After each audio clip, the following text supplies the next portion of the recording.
Hola, bendiciones, buenas noches con un tema diferente. ¿Por qué? ¿Por qué lo estamos haciendo y por qué lo vamos a hacer? Porque juntamente con mi esposo estamos de acuerdo en que el día se acerca.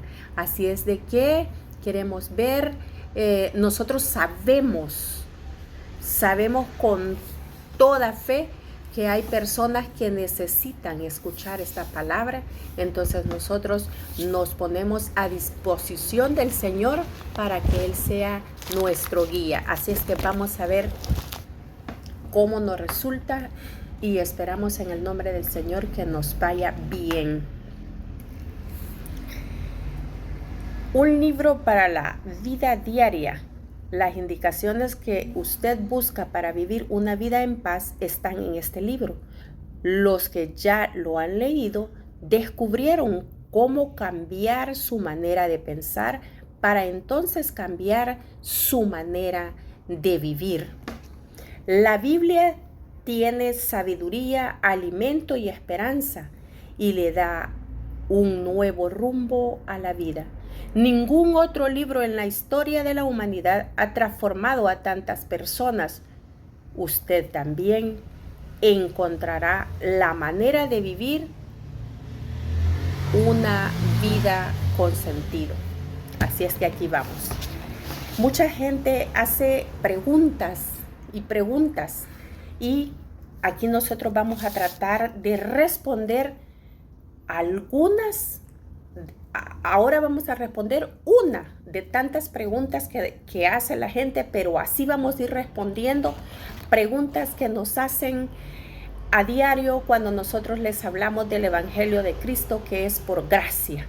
Así es de que ahora vamos a hacer la primera pregunta. Yo hago la pregunta y mi esposo con todo gusto va a responderla. Pónganle cuidado a lo que él responde cuando yo le hago la pregunta. Algunos críticos de la Biblia critican la parte donde se menciona sangre. ¿Por qué tiene que ser con sangre? Eso nos dicen. ¿Por qué tiene que ser con sangre? Entonces, ahora escuchen la respuesta. ¿Por qué? Muchos críticos de la Biblia cuestionan por qué la Biblia habla tanto de sangre. Pero el perdón de pecados, la frase clave está en la misma Biblia. Específicamente en la epístola a los Hebreos, capítulo 9, versículo 22. ¿Podría buscarlo ahí? Vamos a buscarlo. Hebreos 9, 22.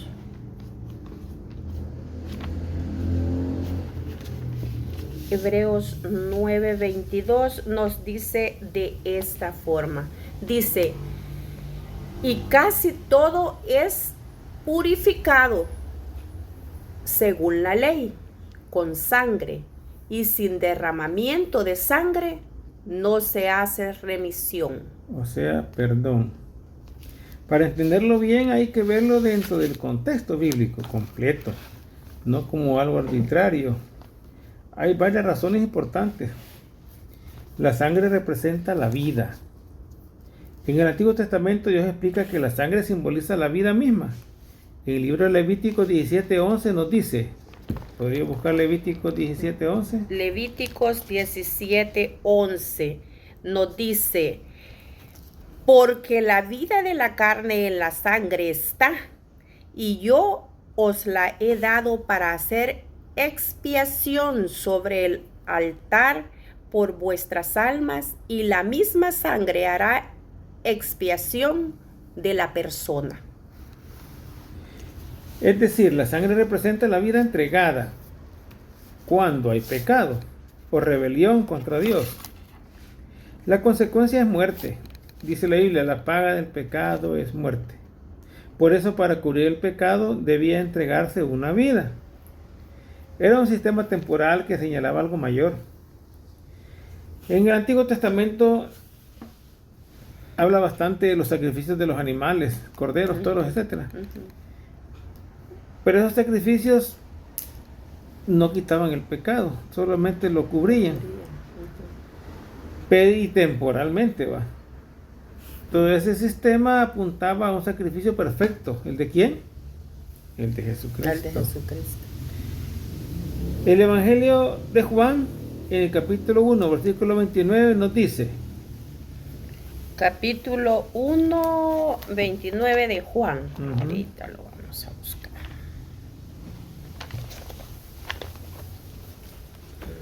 29, Mateo. Juan 1, 29, veamos. Nos dice: el siguiente día vio Juan a Jesús que venía a él Estoy hablando de Juan el Bautista. y dijo: he aquí el Cordero de Dios que quita el pecado del mundo.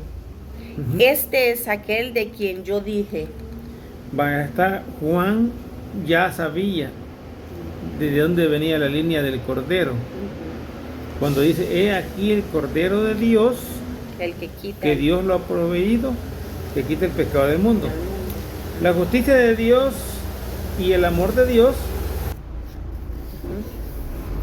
La justicia de Dios y el amor de Dios se encuentran en la cruz. Dios es amor, pero también es justo. El pecado no puede simplemente ignorarse, entonces Dios mismo proveyó el sacrificio. En la cruz, Jesucristo derramó su sangre, es decir, entregó su vida para pagar por el pecado de la humanidad. Justificados, ¿por qué? Por su sangre.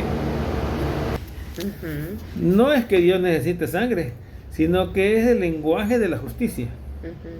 La sangre en la Biblia no es algo mágico, representa que una vida fue entregada en lugar de otra. Es el principio de sustituto. El culpable debía morir, pero otro muere en su lugar. Eso es exactamente lo que hizo Jesucristo. La Biblia habla de sangre porque la sangre representa la vida, ya lo vimos ahí, y el pecado trae muerte. Por eso la salvación se presenta como una vida entregada para rescatar otra vida, culminando en el sacrificio de Cristo.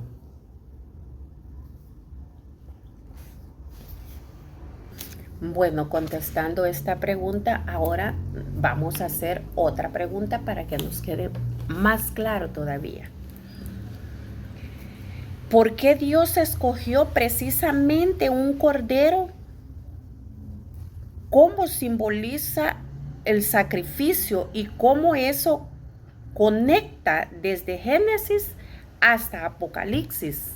Ese sacrificio nos conecta desde Génesis hasta Apocalipsis por toda la historia. ¿Cómo puede pasar eso? Es algo que también es una pregunta que vamos a responder. Es una línea impresionante. La idea del Cordero como sacrificio recorre toda la Biblia desde el principio hasta el final. Es una de las figuras más profundas que apuntan a Jesucristo. En el primer indicio, Dios provee el sacrificio. En el libro de Génesis 22, cuando Abraham iba a ofrecer a su hijo Isaac, el hijo le pregunta, ¿dónde está el cordero para el holocausto? Abraham responde algo profético. Dios se proveerá de cordero, le contesta Abraham. Al final Dios provee un carnero para sustituir a Isaac.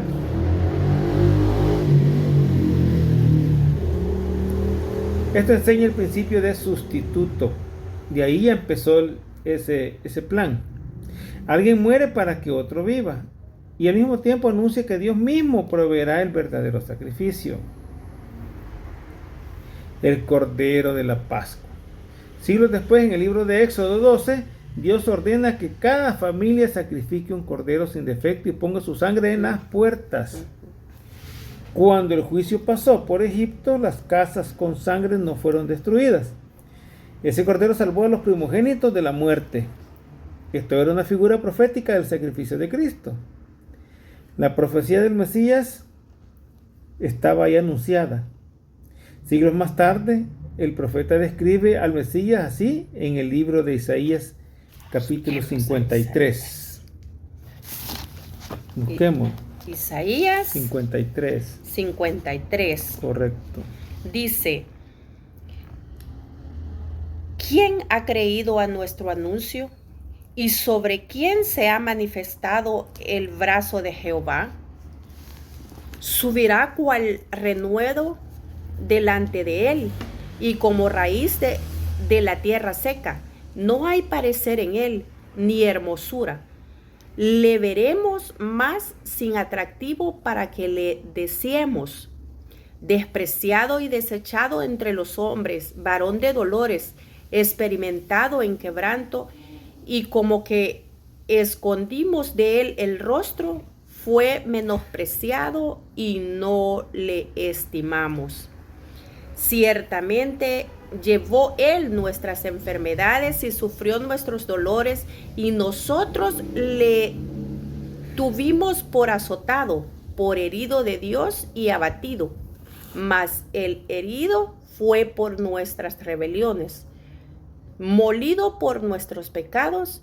El castigo de nuestra paz fue sobre él, y por su llaga fuimos nosotros curados. Siga. Todos nosotros nos descarriamos como ovejas, cada cual se apartó por su camino, mas Jehová cargó en él el pecado de todos nosotros. Angustiado él y afligido, no abrió su boca, como cordero fue llevado al matadero. Va, ahí. Esto otra vez, como cordero fue llevado al matadero. Y lo está diciendo en el libro de Isaías 700 años antes de Cristo. El Mesías iba a sufrir inocente cargando el pecado de otros. Ahí lo estaba anunciando ya. Y Juan identifica a Jesús como el Cordero, ya lo vimos en el Evangelio de Juan 1:29, cuando dice él: he aquí el Cordero de Dios que quita el pecado del mundo. Aquí queda claro que todos los corderos sacrificados en la historia eran una sombra de Cristo. El final de la historia del Cordero glorificado, en el último libro de la Biblia, Apocalipsis, Jesús aparece repetidamente como el Cordero que reina y fue sacrificado. Es decir, en Génesis se promete el Cordero, en Éxodo se simboliza el Cordero, en los profetas se anuncia el Cordero, en los evangelios llega el Cordero, y en Apocalipsis reina el Cordero. O sea, Dios usó el símbolo del Cordero para enseñar que un inocente daría su vida por los culpables. Todos los sacrificios del Antiguo Testamento apuntaban al sacrificio perfecto de Jesucristo. Ahora la ha puesto fácil. Cree en Él y el sacrificio que Él hizo lo abarca Él. Rechácelo y va a ser juzgado como que Él lo mató. Así es. Creo que lo más importante es escudriñar las Escrituras, porque en ellas vamos a encontrar la verdad. Y como dice la Biblia, que un poquito por aquí, un poquito por allá, al unirlo, ahí encontramos la verdad y le encontramos sentido a lo que es la palabra de Dios. Porque hay mucha gente que también dice, y van a hacer preguntas que vamos a contestar, que ellos abren la Biblia. Mucha gente me ha dicho que abren la Biblia, pero que no la entienden, no saben lo que está diciendo, no saben cuál es el Nuevo Testamento, el Antiguo Testamento, desde dónde empieza, por qué empieza, no sabemos todas esas cosas. Así es que, pues nosotros aquí prestando nuestro templo para que el Señor more en él, que ya mora por medio del Espíritu Santo, y poder colaborar, ayudar para esas personas que pues para eso hemos venido a este mundo. Y hay personas que tienen muchas preguntas, y pues si les podemos contestar por medio de la palabra, porque no somos nosotros. Si ustedes se fijaron, y les voy a terminar dando para que ustedes sigan leyendo otros versículos de la Biblia que nos hablan de lo mismo de lo que venía hablando mi esposo. Estaba él en Éxodo 12:5, Éxodo 12:46, Éxodo 29, 38 y 39. También nos lo repite Juan 19, 36. Y también lo vamos a encontrar en Corintios 5, 7.